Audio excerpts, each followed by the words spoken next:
6 Patriot interceptors, 2 Iranian missiles, all 6 missed. What you are looking at is not just a failed intercept. It is the single most expensive myth in modern military history, the myth of American technological invincibility, dissolving in real time over a UAE oil storage facility. Each Patriot round costs millions of dollars. The Iranian missiles they failed to stop cost a fraction of that. The drones flying alongside them, $20,000 apiece. That is not a weapons test. That is a business model, and Iran just proved it works. In the next few minutes, I am going to show you exactly what that footage means, militarily, strategically, and for every ally that has spent decades sleeping under the American defense umbrella. I have 3 receipts, I have footage, and I have a story about missile batteries being physically removed from South Korea while Kim Jong-un watched and reached for his launch button. Once you see the full picture, you will understand why this is not a temporary setback. This is a structural unraveling. Imagine you hired a security company to protect your home. They promised the best technology on the planet. Then one night someone breaks in, and instead of responding, the security company cannot even defend its own headquarters. Its alarm systems fail. Its guards scramble for cover. And while your house burns, the spokesperson goes on television and tells you their clients have never been happier. How long before you start looking for a new provider? Hold that thought, because that is exactly what every Gulf state, every Asian ally, and every European partner is calculating right now. Drop your answer in the comments. At what point does a protector become a liability? Let us rewind the clock. This disaster did not begin with the first Iranian drone. It started months earlier when Pete Hegseth systematically removed the United States military's most experienced leadership. Generals who had spent entire careers mastering Middle Eastern theater operations. Pushed out, not because they failed, but because they were not loyal enough. What replaced them was loyalists elevated to positions they were never qualified to hold. People who perform well on television, people who would not say no. Then came the trigger. When intelligence suggested Israel was preparing to strike Iran first, Trump rushed in. The United States struck Iran without warning a single Gulf state ally. Not Saudi Arabia, not the UAE, not Kuwait, Qatar, or Bahrain. Not one received a call. Iran, under its new supreme leader, assessed by the Jerusalem Post as deadlier and more strategically aggressive than his predecessor, responded with something nobody in the Pentagon's depleted leadership had prepared for. Sustained, decentralized, multi-front warfare across 8 simultaneous theaters that has not relented for a single day. The U.S. and Israel bombarded Iran with massive strikes, hitting targets in Tehran and tragically striking elementary schools, hospitals, and desalination facilities. Thousands of civilians dead. That carnage did not rally the Iranian people toward the West. It rallied them around their new Ayatollah, extinguishing whatever fragile hope for internal reform had briefly existed. Receipt number 1, the Strait of Hormuz and the $20,000 equation. Iran's military spokesperson now holds daily briefings with one consistent message. Not a single liter of oil will pass through the Strait of Hormuz if it benefits the United States, Israel, or their allies. In the last 24 hours alone, the UK Office of Maritime Operations reported a significant increase in attacks on commercial shipping. 3 vessels struck in a single day. A Greek-owned ship was hit during a transfer with an American-owned tanker. The resulting oil spill appears to rival or exceed the Exxon Valdez disaster.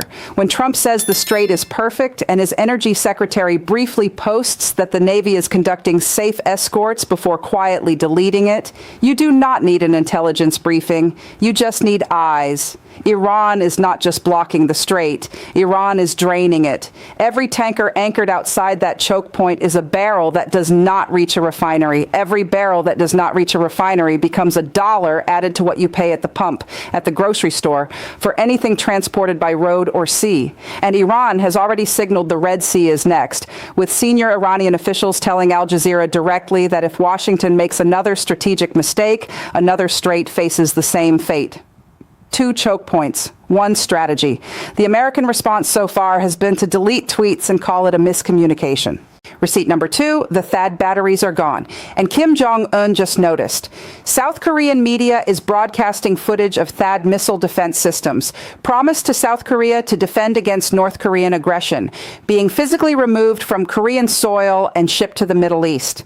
The United States is so depleted in the Gulf that it is stripping missile defense from one ally to plug holes blown open by another adversary. The reason those holes exist is devastating. Iran appears to have developed, with Russian and Chinese assistance, missile variants and drone systems that consistently overwhelm American Patriot and THAAD interceptors. The footage from March 3rd tells the story with brutal clarity. 6 Patriot interceptors launched, 2 Iranian missiles incoming, all 6 missed.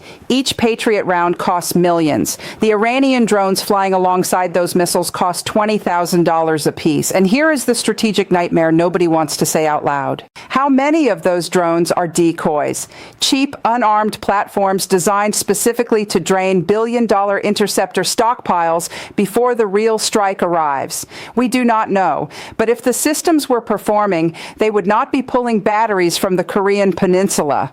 While those THAAD systems were packed onto cargo planes headed to Qatar, Kim Jong-un posted videos of himself overseeing cruise missile launches from a brand new 5,000-ton destroyer. North Korea is not just watching, it is testing deliberately, publicly, the moment the systems designed to deter it are pointed somewhere else. Receipt number 3, the alliance is fracturing, and the White House called it a success. Every Gulf state, Oman, Kuwait, the UAE, Saudi Arabia, Qatar, Bahrain, Iraq, Lebanon, and Israel itself has absorbed Iranian strikes across 12 days. Every single one. Dubai watched an Iranian drone strike a skyscraper in Creek Harbor. Israel has filed 9,115 missile damage claims after 11 days, covering 6,586 buildings, 1,024 pieces of equipment, 1,485 vehicles. Spain refused to allow its bases for offensive operations. The UK said no. France said no. Romania said yes. And analysts immediately noted that Tehran to Bucharest sits within confirmed range of at least 6 Iranian missile variants. Romania said yes and instantly became a potential target. Now, here is the moment that crystallizes this entire crisis into a single sentence. Doug Burgum, Trump's Interior Secretary, now apparently serving as a wartime spokesperson, looked at all of this and said, "Our Gulf state allies have never been happier. Never been happier. While refineries ignite, while a drone strikes a skyscraper in Dubai, while Israel files thousands of missile damage claims. That is not spin. That is disconnection from reality so complete it becomes its own kind of intelligence failure." Now look at the full contrast. Iran deployed decentralized command units operating across 8 simultaneous fronts with no single nerve center to decapitate. While Trump declares Iran totally decimated, American and Israeli intelligence both confirm the regime remains largely intact, now led by someone more extreme and more strategically aggressive than his predecessor. On the American side, Hegseth fired the generals. Burgum serves as wartime spokesperson. Jared Kushner sits in meetings with Russian envoys in Florida, and the same Russia actively helping Iran develop the systems currently striking American bases. Iran's leadership prepared for this conflict methodically over years. Trump's team prepared by firing the adults. So what does this mean for you? Oil prices are climbing sharply despite massive releases from strategic reserves. When reserves are tapped at that scale, it signals the administration knows the strait situation is far worse than publicly stated. Every dollar added to a barrel flows into what you pay at the pump, at the grocery store, for anything that moves by road or sea. But the deeper consequence is structural. Once Japan, South Korea, Australia, and European powers conclude that American guarantees are unreliable, they build alternatives. New bilateral defense pacts, independent missile programs, realigned supply chains. And once those alternatives exist, they do not disappear. The new architecture becomes the new normal. The Asian question is the one that should keep every strategist awake. Nations betting everything on American power to contain China are now asking the only question that matters. If the United States cannot defend its own Gulf installations against Iran, a regional power with a fraction of China's resources, what realistic deterrent does it offer against Beijing? That question does not have a reassuring answer, and Beijing knows it. 3 scenarios. Scenario 1, managed off-ramp.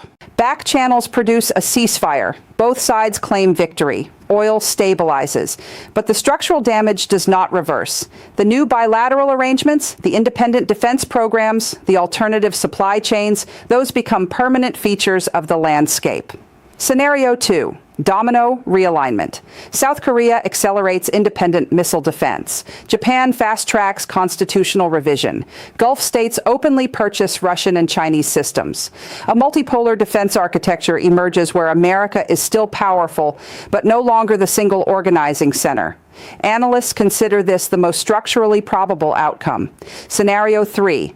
The convergence spiral. Iran closes the Red Sea. Oil triggers a global recession. Romania absorbs an Iranian strike, raising Article 5 questions NATO is not prepared to answer. China increases pressure on Taiwan. Russia escalates in Ukraine.